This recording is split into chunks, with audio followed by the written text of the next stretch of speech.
Have you ever found yourself craving the quiet hush of an empty room while the world outside buzzes with parties, crowds, and endless social scrolls? Picture this. It's Friday night. Your friends are texting about the latest bar crawl, but you're curled up with a book, a cup of tea, and a soft glow of a lamp, feeling more alive in that solitude than you ever do in the chaos. If that resonates, if you've ever felt guilty for turning down invites or wondered why you recharge alone while others seem to thrive on the energy of groups, then this video is for you. You're not antisocial. You're not broken. You're not some hermit anomaly. You're wired for depth, a quiet revolutionary in a noisy world. Today, we're diving deep into those who value solitude, explaining the psychology, the neuroscience, the hidden gifts, and why it's not just okay, it's your evolutionary superpower. Let's unpack this together, because here's what nobody tells you. Solitude isn't loneliness, it's the canvas where your true self paints its masterpiece. Number 1, your brain craves the quiet to connect the dots. Let's start here. Right at the core. If you value solitude, it's not because you're avoiding life. It's because your mind is a master puzzle solver, and noise is the enemy of clarity. Think about it. Most people can juggle small talk at a cocktail party, their brains filtering out the chatter like a coffee machine humming in the background. But for you, every laugh, every clink of glasses, every half-heard conversation is a thread pulling at your attention. You're not distracted, you're deeply attuned. Psychologists call this sensory processing sensitivity. It's like your nervous system has a higher resolution screen, picking up on subtleties that others miss. Ever felt like you're at a family gathering, the room swelling with overlapping voices, and suddenly you're exhausted, not from the people, but from the invisible web of emotions and energies tangling around you? That's your brain on high alert, screenshotting everything. The aunt's forced smile hiding worry, the cousin's fidgety hands signaling stress, the underlying tension in the air like static electricity. In solitude, though, those screenshots develop into full pictures. You connect dots that were invisible in the crowd. Ideas bloom.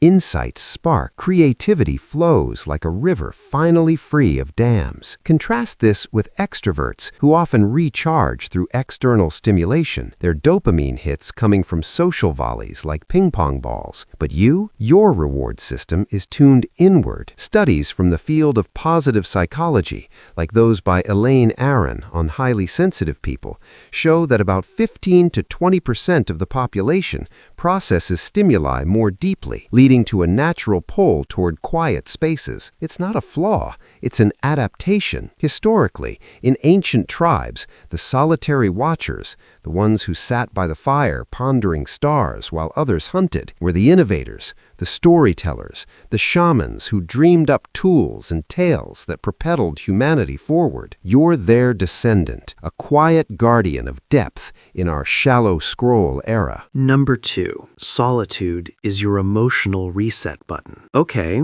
let's build on that. If the first trait is about mental clarity, this one's about heart-level healing. You value solitude because it's your sanctuary for emotional alchemy, turning the raw ore of feelings into gold. In a world that glorifies constant connection, you know the secret.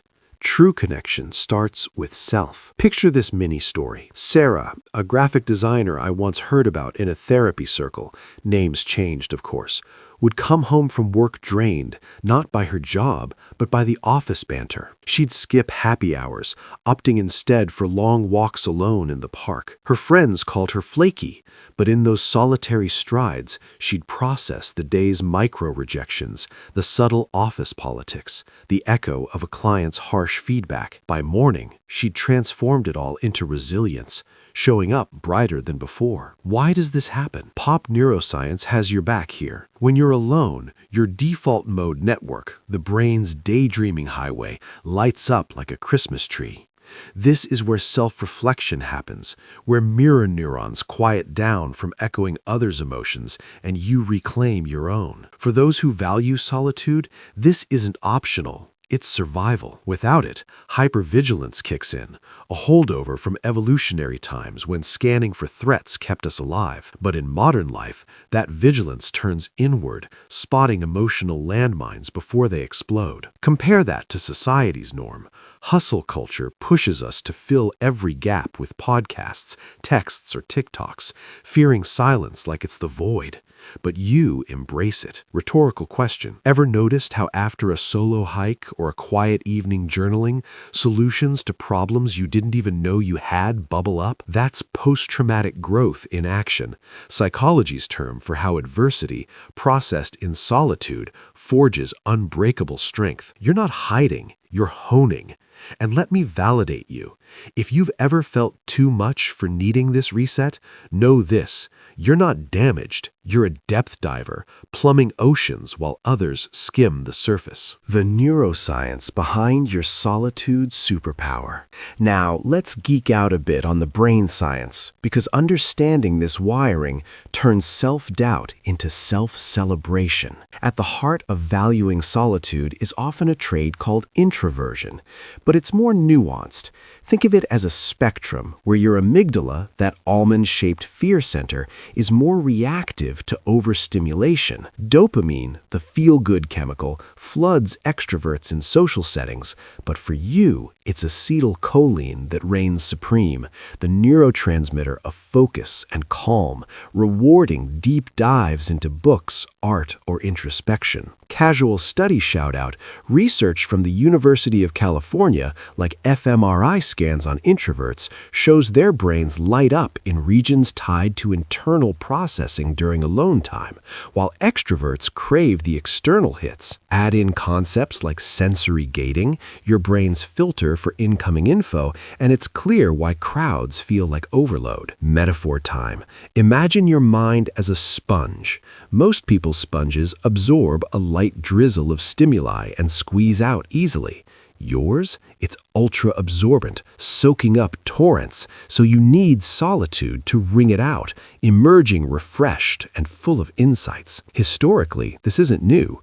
Think of figures like Thoreau at Walden Pond, penning philosophies in isolation, or Einstein, who credited his breakthroughs to combinatory play in quiet moments. In daily life, this looks like choosing a solo coffee run over brunch, where you people-watch from afar, piecing together human stories like a novelist, or skipping the concert for a home playlist where lyrics hit deeper without the roar. Here's what nobody tells you. This isn't weakness, it's efficiency. Your brain conserves energy for what matters: meaningful connections, creative sparks, personal growth. You're an evolutionary masterpiece designed for quality over quantity in a quantity-obsessed world. What this looks like in real life.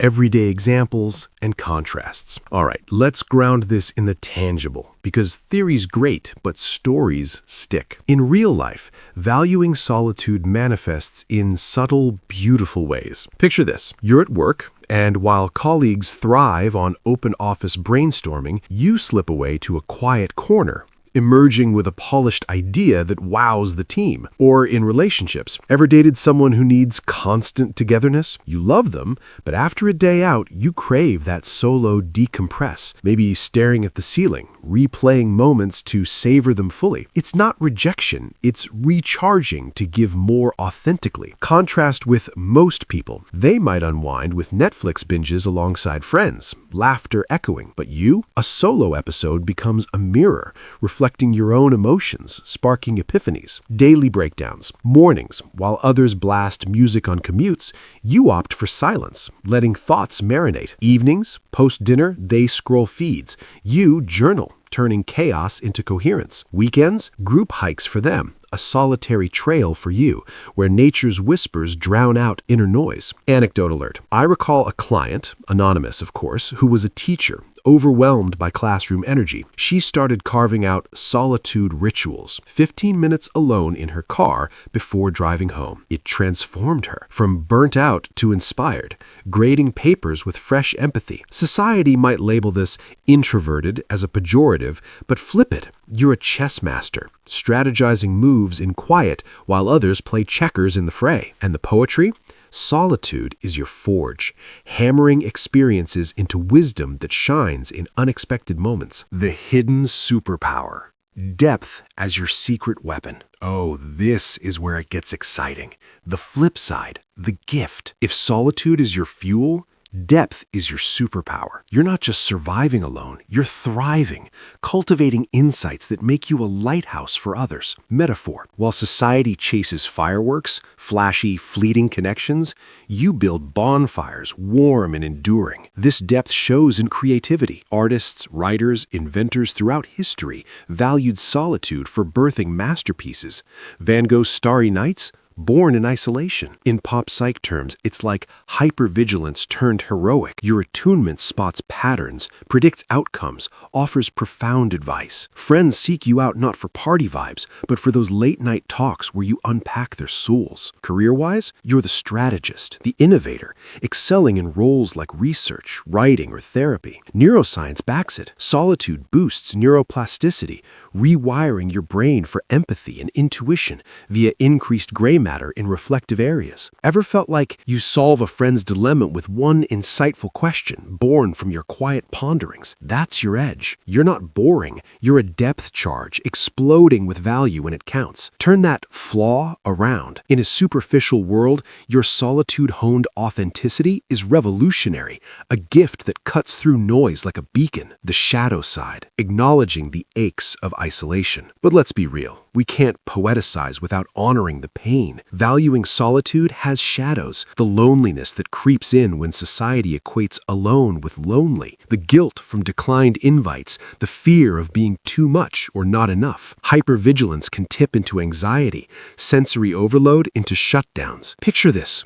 Holidays, where forced mingling drains you, leaving you raw, questioning if you're wired wrong. Psychologically, this stems from attachment styles. Perhaps early experiences taught you self-reliance as safety, or it's the flip of sensitivity. What gifts depth can amplify hurts. Studies on loneliness epidemics show even solitude lovers need connection, just on their terms. The ache? It's valid. You're not weak for feeling it. It's the cost of your gift, like a muscle sore from lifting truths others can't carry. But here's empathy. You're not alone in this solitude paradox. Many feel it, and acknowledging it is the first step to balance, seeking quality bonds that respect your rhythm. Why society gets it wrong. The cultural myths we need to shatter. Society? It often miscasts solitude as defect. Think extrovert bias in schools, offices, media, group work glorified, quiet kids labeled shy. Historical context? Industrial revolutions prized social factories.